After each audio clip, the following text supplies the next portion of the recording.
And again, it only takes 3 to 4 seats to win back the Senate majority. So I do believe Gardner in Colorado, I think that seat may be lost. So that'll be a pickup there for the Democrats. But of course, the Alabama Democrat Jones, I think he's likely going to lose to Tommy Tuberville, who's the former Auburn head coach. So that'll be a Republican pickup. But it's going to be a very, very tight race, folks. But the map sort of speaks for itself down there. Those toss-up seats, though, if the Trump voter turnout is an all-time high, I feel like those 4 seats will be saved. But if the Biden turnout is high, you know, elections are nationalized, so I see that those seats could be toast for the Republicans, and you would have a Senate Democratic majority. Now, in the House, of course, is currently a 232-198 majority for Speaker Pelosi. The House Democrats are defending 29 seats where Trump won. So with Trump on the ticket, with voter turnout, could they flip those seats? Maybe. And the GOP needs to win 17 of those seats to win back the majority, as well as defend all their other seats that they're defending. So at the end of the day, who knows how this turnout will, or how this is all going to pan out. But that, you know, the slide speaks for itself there. If you have any questions, feel free to ask. And if not, I can go ahead to the next slide. All right, the legislative outlook. Of course, impeachment now seems like a distant memory. COVID-19 and all the protests, of course, that's sort of taken hold, especially with the president getting COVID. You know, the House all year long, they've been approving messaging bills. It's just all politics. HR 2, the transportation bill, which is basically the Green New Deal in disguise, that comes to mind there. That has no chance of going in this Congress. But you know, in the Senate, of course, Senate Majority Leader McConnell, all they've been doing is confirming federal judges. If you want to have a long-lasting impression on this country, that is what the Senate's doing. All it takes is 51 votes because they invoked the nuclear option. Mitch McConnell is returning the favor to Harry Reid, who invoked the nuclear option to improve Democratic judges back then. McConnell's is returning the favor now. All it takes is 51 votes to approve federal judges there in the Senate. And of course, what you have, Amy Coney Barrett, she'll be approved here before the election, likely with 51 votes. The Senate transportation bill, that's been punted into next year. And there's a government funding bill that has been punted into December. I still highly doubt there'll be a very productive lame duck session. And here are the reasons why. If the Democrats sweep the Senate, the presidency, maintain the House, why would they want to come back and cut a deal with Republicans? They're just going to wait until next year to get their pet projects done. So I don't see how a productive lame duck session will occur if the Democrats sweep the elections. Now, if Trump is reelected and the Senate stays with, you know, in Republican hands, then it could be a bit of a different ballgame there. We could see some type of compromise during the lame duck. There's some tax extenders, things they have to get done. But you know, in general, I don't see much of a productive lame duck session. Now, this COVID-19 relief package, I don't believe it's going to be approved before the November election. I mean, Pelosi's put a hard deadline, I think, for today. They're still so far apart. I know Trump's saying that he can compromise at 2.2 trillion now. He was at 500 billion. So, you know, the art of the deal. You know, the Trump train needs to get those checks out there with the Trump signature on it. Looks pretty good there for to make it look like he's getting things done. And I get it. I understand that they want to cut deals. The Democrats want to go back, and so those moderate Democrats want to go back and say, hey, you know, we're doing something there to help our constituents, because those 20-something seats that they're defending right now, they want to go back to the constituents to show that they're doing something. So that may hurt those moderate Democrats in Trump districts. So I still don't believe they're going to get a deal done. They're just too far apart. In the lame duck, maybe, but I still highly doubt that. As for the liability protections for businesses, Chris Urban he and I were on a call with John Larson. We talked with him earlier this year and emphasized how important it is for liability protections for small businesses, given this COVID pandemic.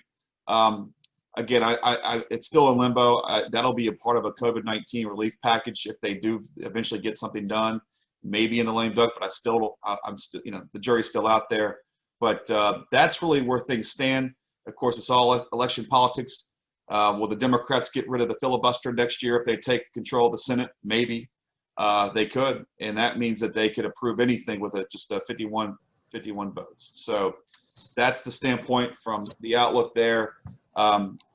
So that's, does anyone have any questions? Yeah, Rob, quick question on Yeah. the employer liability language.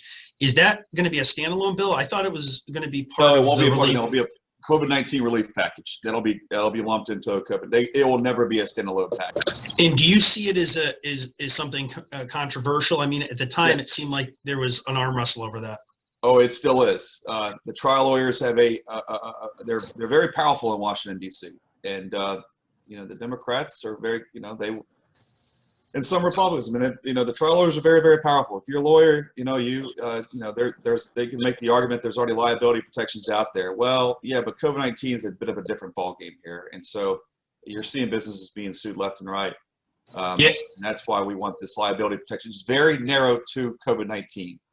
So, and yeah, anybody who lives in Connecticut is familiar with our ambulance chasing lawyers, and they run television ads like Trantolo and groups like that. There's one right now running commercials in Connecticut, Carter Mario, asking people if they're sick to contact him because you could sue your employer. So this is going to start to become a real issue for all businesses, and so that's why obviously our conversation with Congressman Larson was important, and you know, if this gets over the top, that has to be a part of it. So can you handicap if you think that those protections will end up in a package? Yes, let me go back to what I was saying. If the Democrats sweep the November elections, then there won't be a lame duck, and I think the liability protection debate's over. It's dead. It's going to become state issue, and it's already been a state issue basically. Now, if Trump is reelected, as well as the Senate, McConnell maintains the Senate, and the lame duck, I do believe there may be some type of wiggle room there to get a next COVID-19 relief package. So, with sorry, Rob, hasn't the president flip-flopped on this too? I mean, he's flip-flopped. He's flip-flopped multiple times. We were at 500 billion, then we were up to $1 trillion, then we're up to 1.5 trillion, 1.8 trillion. Now we're up to 2.2 trillion. Now he wants something bigger than Pelosi, and I don't know. I mean, my point is, you know, it's the tweet. What's the next thing out there? You know, I think he knows that he's in a tough re-election position. He wants to get something done, but I just don't see how Mitch McConnell can turn 51 senators to vote for something that's over, you know, $1 trillion for spending for COVID. I don't see that occurring. Rand Paul would have a heart attack. I just don't see how they could get something. I mean, they're talking out of both sides of the mouth, and if they go over $1 trillion, maybe 1.5 trillion, maybe. But Pelosi knows that you know, that's why they're not budging. And she's basically betting on them winning big in the election, and then they can do their own COVID-19 relief package, and it'll be $2 trillion. You know, and the other thing though too is liability protections. It wouldn't be in there. I highly doubt that. So does that answer your question? Thanks. Can I ask a question about the liability protection at the federal level? If they pass legislation that protects us, since workers' comp, which is what the TV advertising is about, is a state law, is that federal protection going to really be held to be constitutional on a state's rights issue? No, I wish our lawyer was on there. No, I remember getting this question. It doesn't apply to workers' comp. This was just strictly the whole goal of this is to get this in federal court. So it's a lot easier to defend yourself in federal court than in state court. Right. So should we be initiating, Chris, a legislative attempt in Connecticut to have liability protection for employers? Those conversations have started amongst a number of business associations. So there will be discussion during the 2021 legislative session in Connecticut on that issue. The good news is that one of the luxuries of having such a big Democrat majority is that they tend to lean towards the disadvantage is they tend to lead towards workers' rights. So it's going to be quite a heavy lift with the as Rob said, you know, the trial lawyers are the strongest group in Connecticut, coupled with you know, Democrat leadership that would defer to workers' rights. So it is going to be a heavy lift, but all, you know, CBIA, NFIB, and all the other more specialized trade associations are definitely going to push for those protections to happen in Connecticut. I really don't know. I mean, with John Larson being relatively receptive to it, you would hope that Right. the Connecticut legislators fall in the same category, but I don't have a feel for that right now. Yeah, that's why we went to John Larson earlier, because he's in Democratic leadership. You guys are very close with him. He gets our businesses. He understands what we're facing. And we have seen several Democrats sympathetic to our calls for federal liability protection. I'm not going to speak to the state of Connecticut, but there have been several that have spoken favorably for us. But, that's once the rubber meets the road there, that's where it really gets dicey.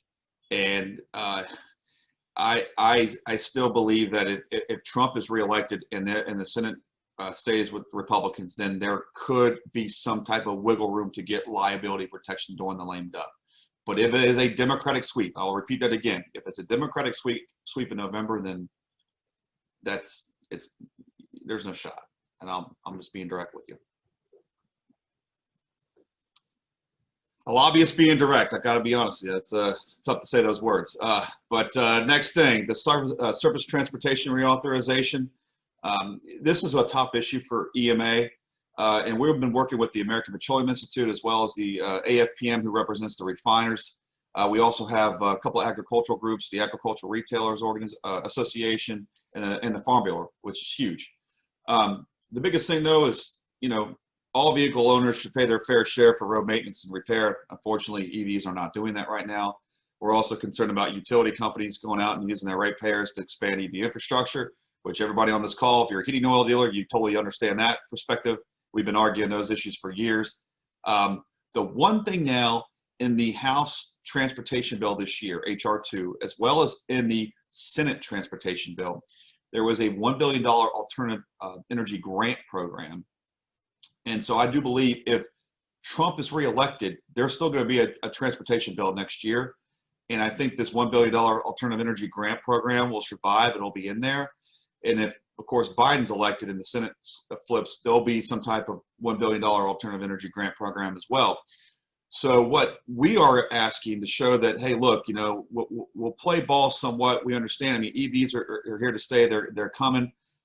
We should get a carve out for small business energy marketers with less than 500 employees. At least give us a fighting chance to get a cut of that grant program money. I think that was a fair bet there, and that we could go in there and work with some of these Senate Democrats and House Democrats to get something there that could work for small businesses, because who can argue against small businesses? So that was our idea, to give it a shot. So we're going to try next year to see what happens. We'll go in there to some of those Senate offices and see what we can get out of that with that grant program. The other concern that we have there is HR 2 allows EV chargers at rest areas. That's it was unfortunate that had to happen, but we're hoping to get that language out next year. Again, this is not law right now, folks, but this is going to be reintroduced next year. So we'll be working. This is next, Sigma, NATSO, EMA. We're all opposed to rest area commercialization, so this has been a joint effort. As for the Transportation Fairness Alliance, if you see the link at the bottom there, if you go to that transportationfairness.org, really a lot of good information on that front. The next issue, RFS reform, and another tweet from President Trump. I knew eventually we were going to be a victim of President Trump's tweet, and we were. Of course, he tweeted that all existing infrastructure is compatible with E15, and that he's going to work with the EPA to get something out there as soon as possible. Of course, this is all about securing that electoral college victory there in the Midwest, as well as securing Senator Ernst's electability there in Iowa. She's in a tough race there. Trump wants to show that he's working with corn farmers and ethanol producers. And so that has a lot of questions there. What does he mean by all of that? First of all, most of the existing equipment out there, and we're not talking about the tanks, but the pipe dope, the sealants, the gaskets, the piping, that is not compatible with anything above a 10% ethanol blend. So we already have a statement from the Office of Underground Storage Tanks that we worked with on, that essentially they said specifically that most of the existing equipment out there is not compatible, and even newer equipment may not be compatible with E15. So we're going to continue to highlight those concerns and go in there and meet with EPA and sort of see what we can do to find some common ground on this issue. As for the RINs market, we're still concerned about that. The RINs market's providing another level playing field in the motor fuels marketplace right now, with E15 being branded as unleaded plus or unleaded 88. You're seeing it right now across the Midwest. It's only going to be growing. We want transparency. If you're selling unleaded 88, you need to say it's unleaded 88 E15 to show that you're actually getting 15% ethanol, which actually has a lower energy content. And that's why it's confusing motorists, and it's not being fair. The small refinery exemptions, I think that issue right now is over with, given the court case, and that basically said that all the existing, all the latest refinery exemption requests, they were invalid. Basically, a court ruled that they were invalid. So. You can make an argument that these refinery exemptions were actually reducing the corn ethanol mandate, which was lowering RIN values, which was providing a more level playing field in the marketplace. But we don't have a position on that at EFIT on small refinery exemptions. We just want to say lower the corn ethanol mandate specifically and call it a day. Now, with the biodiesel mandate, we've never really voiced any concerns over the biodiesel mandate. I know that the heating fuels committees, heating fuel. The heating fuel industry is looking into, selling higher biodiesel blends, and we just really haven't said much on the biodiesel mandate.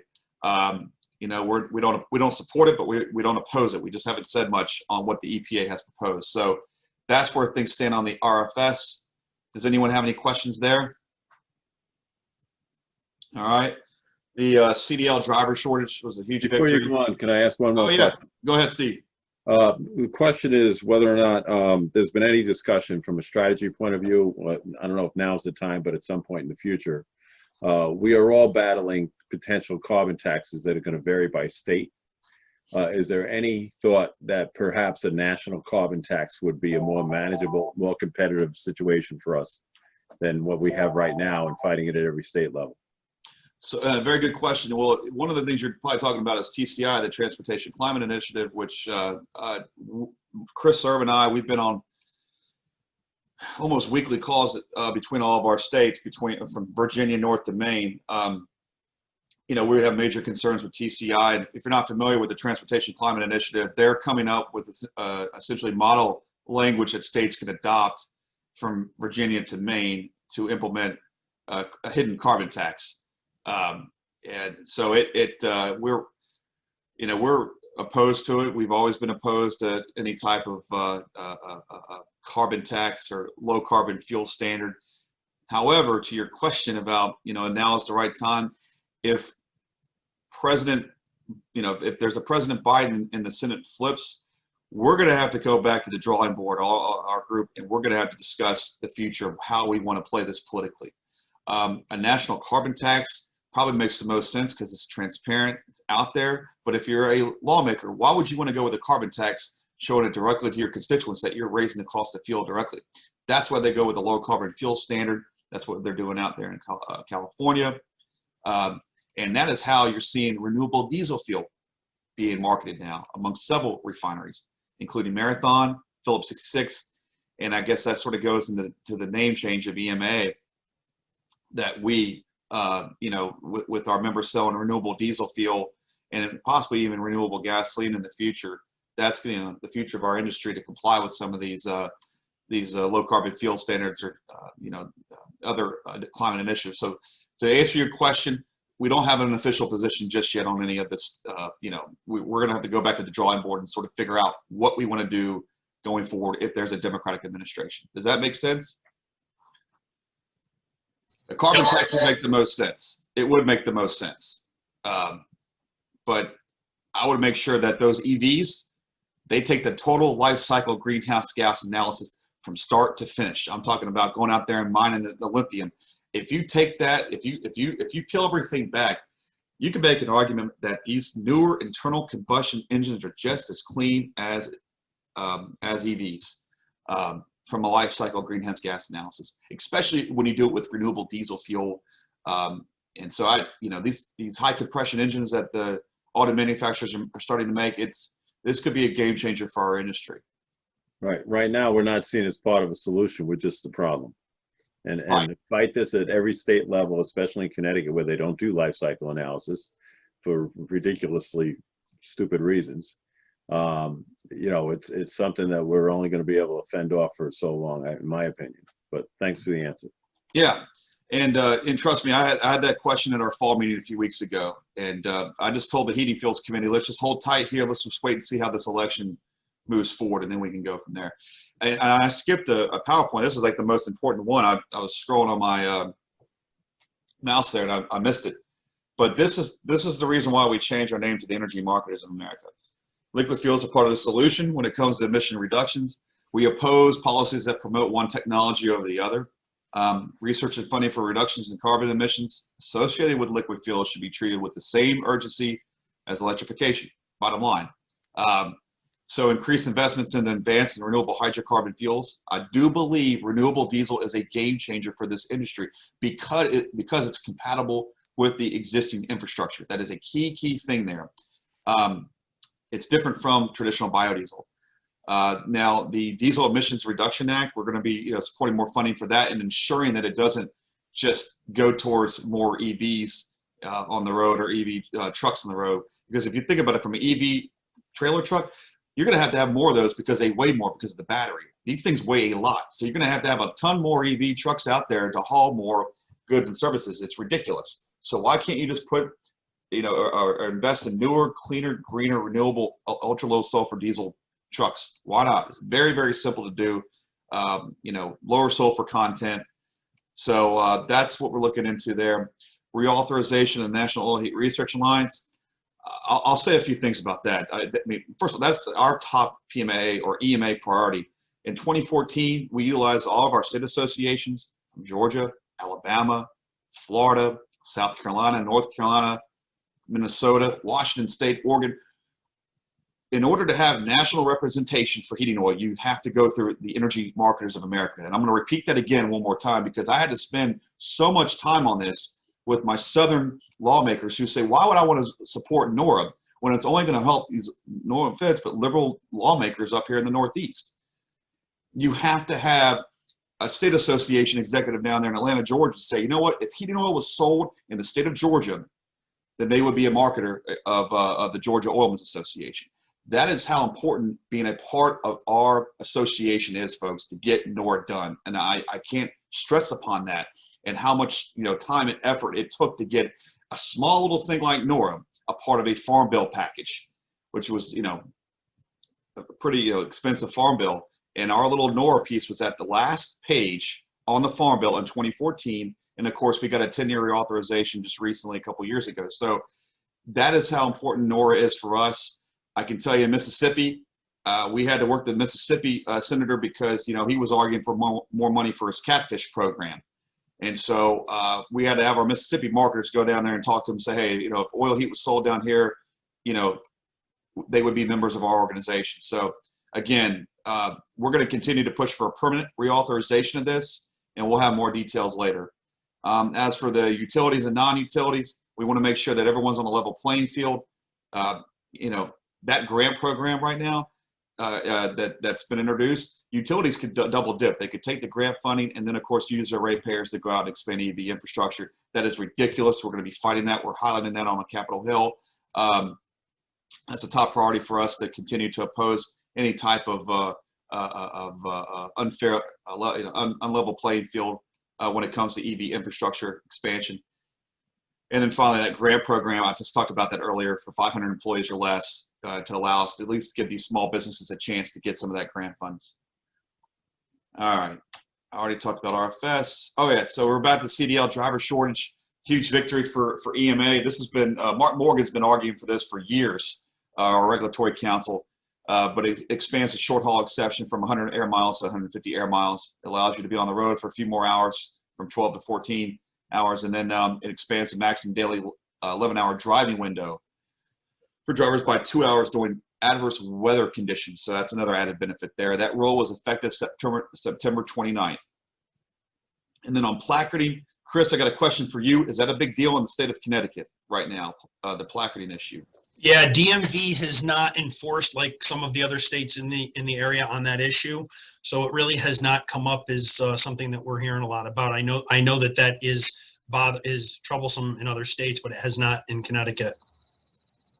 All right, well, I'll be brief. There's a few states there where if you were hauling straight diesel fuel, for years we were still able to just placard to 1203, the lowest flash point, which is gasoline. But now if you're hauling straight diesel fuel, you have to placard to a 1993 placard.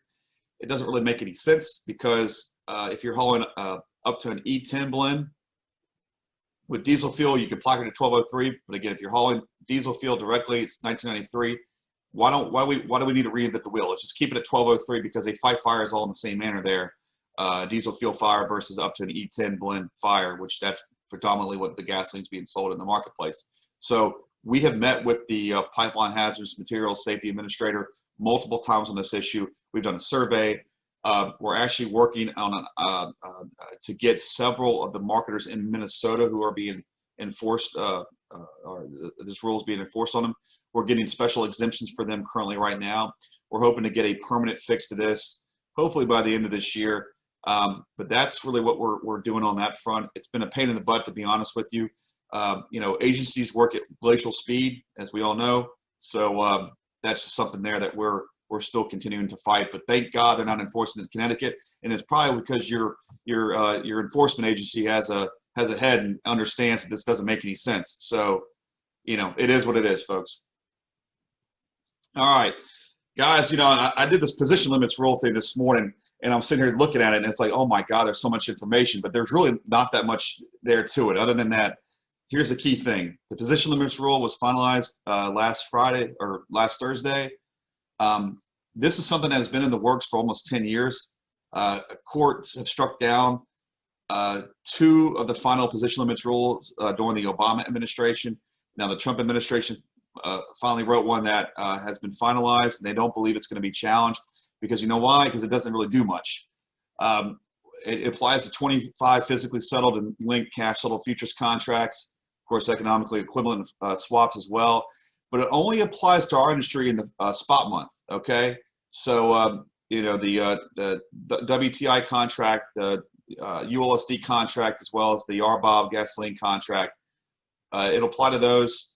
Of course, set at or below 25% of estimated deliverable supply for the spot month limit. It does not, and I'll tell you again, it does not apply to non-spot months. It's just for the spot month. So that 4th bullet point there for the RBOB and heating oil front month contracts, they're going to have a position limit of 2,000 contracts for the spot month. So that's it.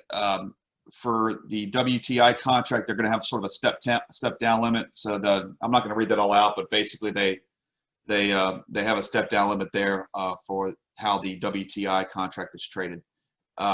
So the biggest thing to take from this, if everyone remembers that, you know, when oil went to negative $37 a barrel there back in April during the pandemic, you know, you could make an argument that speculative bets in the futures and options markets definitely had a say in that. And, you know, you could look at how these passive index funds, I mean, they were just rolling their positions to the next month, right? Well, thinking as they rolled all theirs to the next month, they're buying. It's actually a dumb bet. I don't know why people invest in these U.S. oil fund futures contracts, because essentially what it does is when they roll and buy the next month's contract, they're buying less of the product. So it doesn't make any sense whatsoever. So we wanted to have limits on the non-spot months for index funds, exchange traded funds, any of these limits that these passive or any of these investments that passive traders use. The bottom line, though, is that this final rule does not apply, again, to the non-spot months. So in a nutshell, does it do much? Probably not. But that's why the Trump administration wanted to get this out here now, because they could get a favorable position limits final rule. Of course, there's a bona fide hedge exemption out there. I don't believe it really does that much either, though. And it really gives a lot of authority to the exchanges and not the CFTC. So that's really the bottom line there. Again, though, the small victory that we do have is that it does apply a federal spot month limit to the RBOB and heating oil front month contracts there. So that's a huge thing. It's at 2,000 contracts. But that's it, folks. Does anyone have any questions there? All right. Finally, the CAFE standards there, the Obama administration, of course, they finalized the rule back in 2015, or I'm sorry, it's 2013, 2014. But the Trump administration rewrote that CAFE standard. Now it caps miles per gallon at 37 miles. That starts after 2020. The bottom line is this, is that if Biden is elected, that CAFE rule that the Trump administration finalized, that thing is going to be totally gutted. It's going to be rewritten. It's over.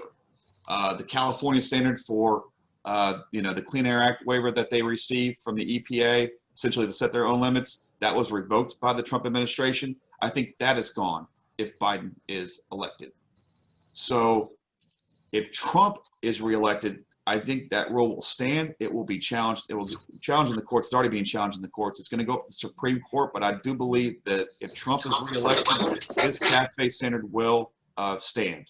But if Biden is elected, that thing's gutted, and it's going to be calling for more EVs in the future. So a lot of this all hinges on the election year coming up in a few weeks. On disaster response efforts, we're still reforming the waiver process. Sherry Stone, our vice president, she's in constant contact with all the federal officials with regards to disaster work. This is more of a southeastern issue with hurricanes, but every now and then, of course, we'll have a major nor'easter come up there. We'll be working with the Federal Motor Carrier Safety Administration and other federal agencies, though, to streamline the waiver process to ensure that we can get fuel out there as quickly as possible. And then, of course, our past wins include a 10-year reauthorization in NORA. We also were able to get that low-level liquid test as an alternative approach to testing containment sumps. That was a huge victory for EMA. Hopefully the state of Connecticut has adopted that as equally protective of the environment because the EPA says that. And essentially what it means is that you don't have to fill your sump up there past all the penetration points with water. You can only fill to the sensors below the penetration points, which saves you a lot of money on wastewater that you're going to have to get rid of, as well as not having to damage any of your sump. So that was a huge victory, I believe, for PMA a few years ago. And then the other issues that we've been working on is wet lines. We opposed that years ago. You have more of a chance of getting struck by lightning than you do getting a wet lines incident. That was a savings of about $120 million for this industry. We're continuing to fight insurance minimum requirements, as well as a 10-micron filter mandated weights and measures. We were able to defeat that several years ago. That was $200 million in savings to this industry. And then finally, this is it, folks, the PAC. We love to have you guys donate to the PAC. I'm going to make it really simple for you. If you go to the energymarketersofamerica.org website, hopefully you guys see the new website here. If you go down here to the Small Business Committee PAC, you click on that, and it gives you a little bit of an overview. You click here to donate to the PAC. It's password protected. You type in Connecticut.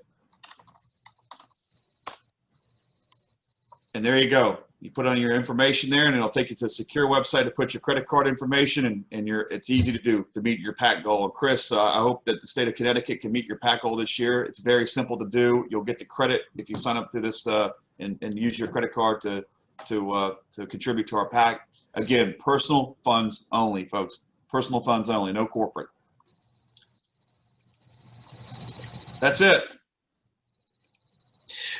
Rob, thank you very much. As I'm sure everyone can tell, EMA plays an extremely important role in our representation on the federal level. Again, without their national reach, NORA does not get done.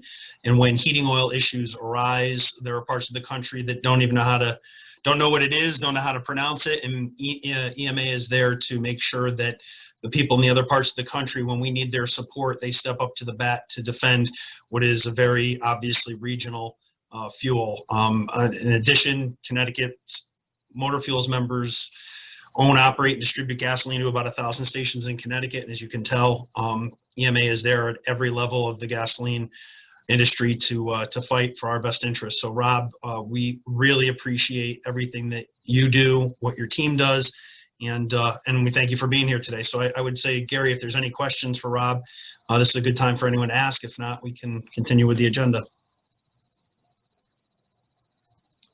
Thank you so much, Rob. We really appreciate it, and we're going to ask that everybody continue to support EMA. Great presentation. I can't say that it really cheered me up much, but it was factual and very, very important, and it just underscores what we need to do to fight this as a. I scared you though to be involved in the state association. So the more that you are, that the more that you're involved, the better off that we are to fight these issues. But also there was some wins there at the end. I thought that hopefully cheered some folks up because it did take a lot of work to get there. And I didn't even touch on convenience store issues. I'll do that at the next briefing. But we also do some convenience store issues, tobacco issues that we've worked on as well. So I can give an update down the road to you guys if you need one. But thank you so much, though. I appreciate it, Chris. It means a lot. And, you guys have a great rest of the week. Thanks, Rob.